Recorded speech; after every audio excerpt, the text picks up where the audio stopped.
2000 ডিমে ইনশাল্লাহ 90% বাচ্চার রেট আসছে। আসসালামু আলাইকুম, কেমন আছেন সবাই? আশা করি অনেক অনেক ভালো আছেন। তো আজকে আমরা মূলত বাচ্চা বের করলাম, তো তার মধ্যে যে ডিমগুলো অবশিষ্ট আছে সেগুলাই দেখানোর চেষ্টা করতেছি।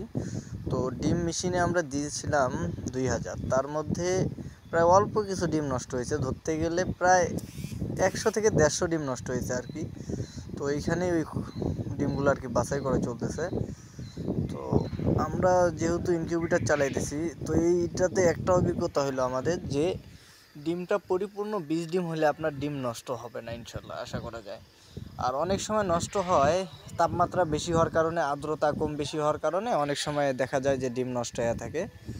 তো এই বিষয়গুলো খেয়াল রাখবেন। আপনারা যারা নতুন মেশিন ইউজ করতেছেন, হয়তো অনেকে বুঝতেছেন না কত তাপমাত্রা দিবেন, কত আর্দ্রতা দিবেন। এই বিষয়ে অনেকজনই ফোন দিয়ে জিজ্ঞাসা করে, ভাই কত আর্দ্রতা দিলে ঠিক হবে, কত তাপমাত্রা দিলে ঠিক হবে। তো তাপমাত্রা সবসময় রাখার চেষ্টা করবেন 37.7। এটা হলো পারফেক্ট একটা তাপমাত্রা, যে এইখানে হাঁসের ডিম দেন বা মুরগির ডিম দেন বা কোয়েল পাখির ডিম দেন বা যাবতীয় যেই ডিমই দেন, সব ডিমের জন্য সবসময় খেয়াল রাখবেন যে 37.7 তাপমাত্রাই থাকবে। আর আর্দ্রতাটা এইখানে একটু ব্যতিক্রম।